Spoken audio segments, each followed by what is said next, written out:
नमस्कार दोस्तों, हम इस वीडियो में देखने वाले हैं द्रवों के प्रवाह, फ्लो ऑफ लिक्विड क्या होता है, आदर्श द्रव क्या होते हैं, संपीड़ितता और श्यानता क्या होती है, द्रव का धारा रेखीय प्रवाह और प्रक्षुब्ध प्रवाह क्या है। चलिए देखते हैं आदर्श द्रव क्या है।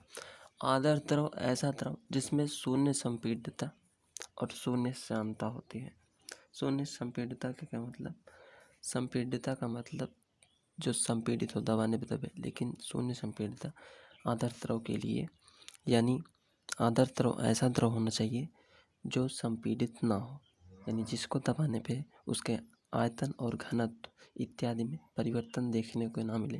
सभी द्रवों को लगभग शून्य संपीड़ितता का ही माना जाता है,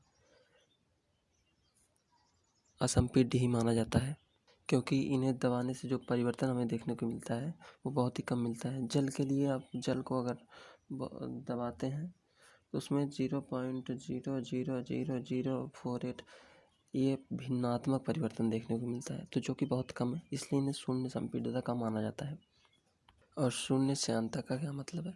श्यानता मतलब जब जैसे कि घर्षण होता है, दो पिंडों के बीच, उनके सतहों के बीच घर्षण उनको विरोधी बल देता है, वैसी श्यानता होती है। श्यानता दो विभिन्न द्रवों के परतों के बीच घर्षण ना हो, यानी कि उन द्रवों के बीच जो सापेक्ष गति का विरोध ना हो, घर्षण बिल्कुल भी ना हो, तो ऐसे में उन्हें शून्य श्यानता का माना जाता है।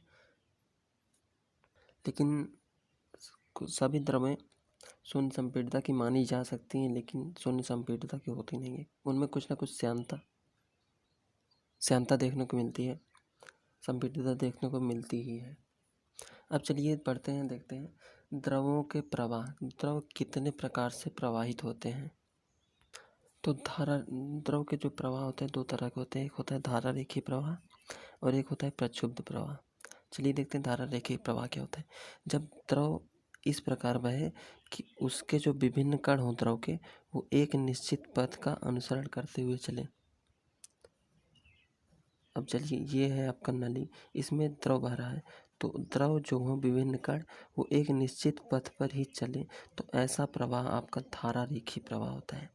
लेकिन वहीं पे अगर प्रक्षुब्ध प्रवाह की बात करें तो प्रक्षुब्ध प्रवाह में ऐसा प्रवाह जिसमें द्रव के विभिन्न कण की जो दिशा हो वह अनिश्चित हो, यानी वो किस दिशा में जाएंगे ये निश्चित ना किया जा सके, वो घूमते घामते जैसे मन करे वैसे चलते रहेंगे, तो ऐसा प्रवाह आपका प्रक्षुब्ध प्रवाह होता है। ध्यान दीजिए, जब कोई धारा रेखीय प्रवाह यानी द्रव का ऐसा प्रवाह जिसमें द्रव के कण जो हों वो एक निश्चित पथ का पालन करते हैं, निश्चित रेखा में चलते हों, तो इसे कहते हैं धारा रेखीय प्रवाह। लेकिन जब वहीं पे उनकी दिशा अनिश्चित हो, वो कैसे जाएंगे इसको निश्चित नहीं किया जाए, तो यह होता है प्रक्षुब्ध प्रवाह। जैसे कि आप कभी जब टोटी खोलते हैं तो सबसे पहले वो धीरे धीरे पानी आता है। जब टोटी को तेज करते हैं, पहले तो धारा रेखीय प्रवाह में आता है जल, फिर आता है प्रक्षुब्ध प्रवाह में। प्रक्षुब्ध प्रवाह में जब जो प्रवाह होता है बहुत तेज होता है, द्रव का प्रवाह जब बहुत तेज होता है तो उसे प्रक्षुब्ध प्रवाह उसमें देखने को मिलता है।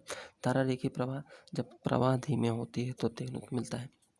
जैसे कभी पानी अगर धीरे धीरे गिर रहा है तो देखेंगे वो धारा रेखीय प्रवाह, लेकिन तेजी से गिर रहा है तो उसमें देखेंगे फेन बनने लगते हैं, छोटे छोटे भंवर बनने लगते हैं, क्योंकि उसमें उनकी दिशा अनिश्चित होती है, तो ऐसा प्रवाह प्रक्षुब्ध प्रवाह कहलाता है। और उदाहरण समझिए, देखिए यहाँ पे अभी कोई यहाँ पे पाइप है, इसके अंदर से जल प्रवाहित हो रहा है। अब यहाँ पे कोई अवरोध आ गया, तो जब ये धारा रेखीय प्रवाह में होगा तो इसकी गति कुछ ऐसी होगी, यहाँ से उठेगा फिर ऐसे आराम से चला जाएगा।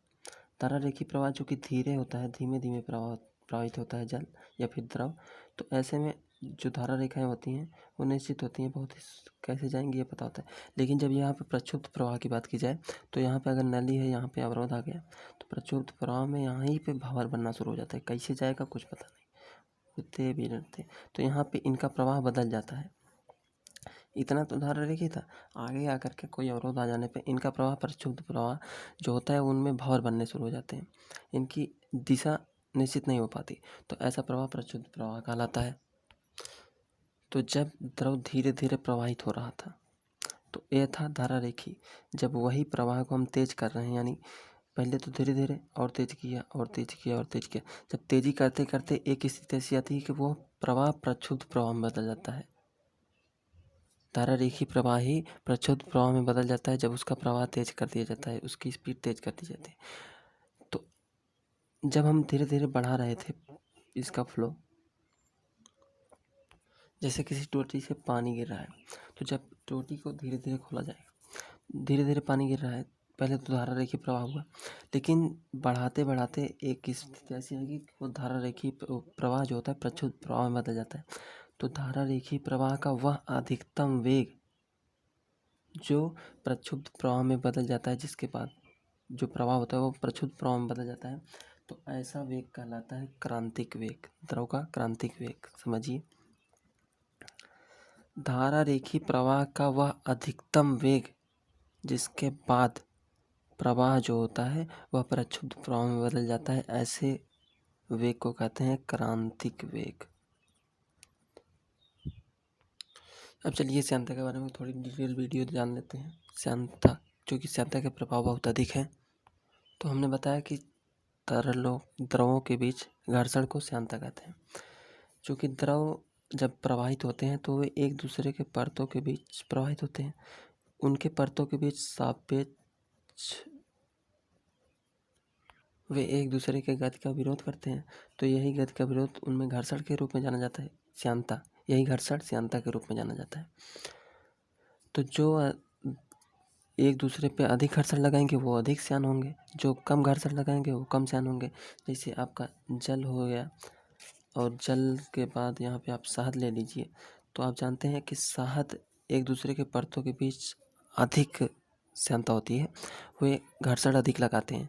जल के परतों के बीच श्यानता कम होती है, वे कम घर्षण लगाते हैं। जैसे जब आप शहद को किसी मतलब चम्मच से नीचे गिराते हैं, तो वहाँ पे देखते हैं शहद बहुत धीरे धीरे गिरता है, क्योंकि उनके जो सापेक्ष परतों के बीच गति का विरोध करते हैं वो लोग, वो एक दूसरे को रोकते हैं, घर्षण डालते हैं, इसके कारण वो धीरे धीरे गिरता है। लेकिन जल को किसी चम्मच से गिराएं तो वो जल्दी ही गिर जाता है, तुरंत गिर जाता है, क्योंकि इसमें जो श्यानता होती है वो बहुत ही कम होती है।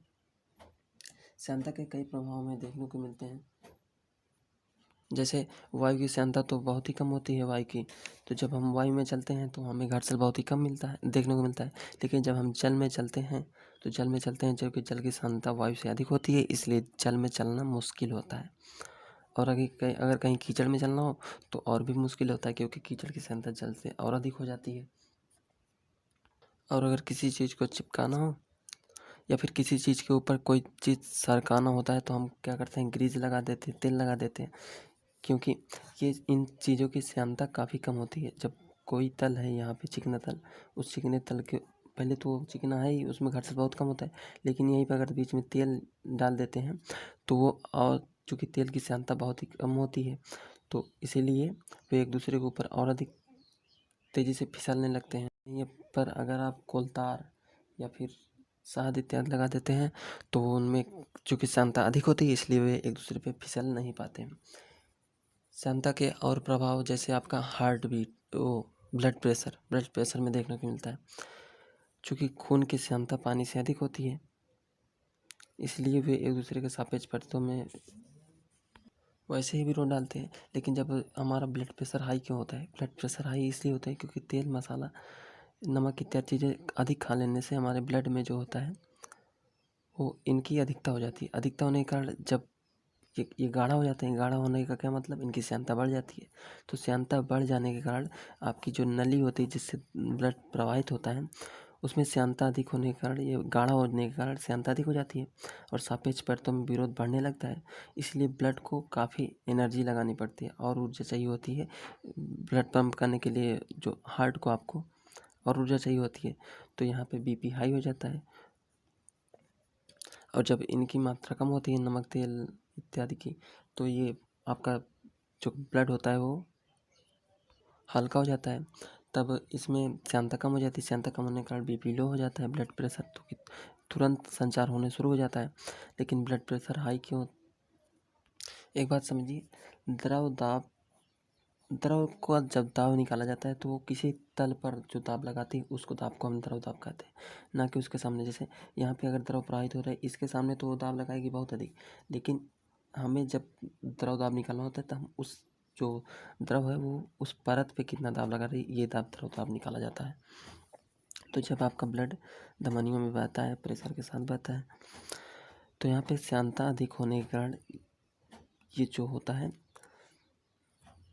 जिसके कारण धमनियों पे दाब बढ़ने लगता है, धमनियों पे दाब बढ़ने लगता है। और एक बार जब ब्लड पास होगा फिर दाब गिर जाता है तुरंत, तो ऐसे में हार्ट अटैक का संभावना ऐसे बढ़ जाती है। चूँकि बार बार दाब घटने बढ़ने से धमनियों का आकार ऐसे ऐसे बदलता रहेगा, तो ऐसे में हार्ट अटैक आता है। ये चीज़ आपको बर्नौली के सिद्धांत में समझने को मिलेगी। तो यहाँ पे श्यानता के हमने उपयोग जान लिए और उपयोग देख लीजिए। यहाँ पे जब हम किसी, जैसे जब दूध से दही निकाला जाता है तो वहाँ पे जब मथने वाली जो चीज़ होती है, क्या कहते हैं उसे, मथनी, तो मथनी को जब घुमा के छोड़ दिया जाता है तो देखते हैं कि वो धीरे धीरे अपने ही शांत हो जाता है। क्यों शांत हो जाता है? क्योंकि वो होता है श्यानता के कारण। श्यानता के कारण वो सापेक्ष परतों में घर्षण होता है द्रव के, तो घर्षण के कारण जो यहाँ पे आपकी लकड़ी मथनी होती है उनमें भी घर्षण होता है, तो घर्षण के कारण वे रुक जाते हैं। घर्षण बल चूँकि विरोधी बल होता है वो आगे बढ़ने से रोकता है। तो यहाँ पे पहले तो मूव करते रहेंगे, लेकिन धीरे धीरे उनका वेग कम होता जाएगा क्योंकि उनमें सापेक्ष परतों में घर्षण होता है। तो यहाँ पे आपने श्यानता के काफ़ी उदाहरण देख ली। तो यहाँ पे आप जान गए होंगे कि आदर्श द्रव क्या होता है, धारा रेखीय प्रवाह, प्रचुंबकीय प्रवाह क्या होता है, श्यानता क्या होती है।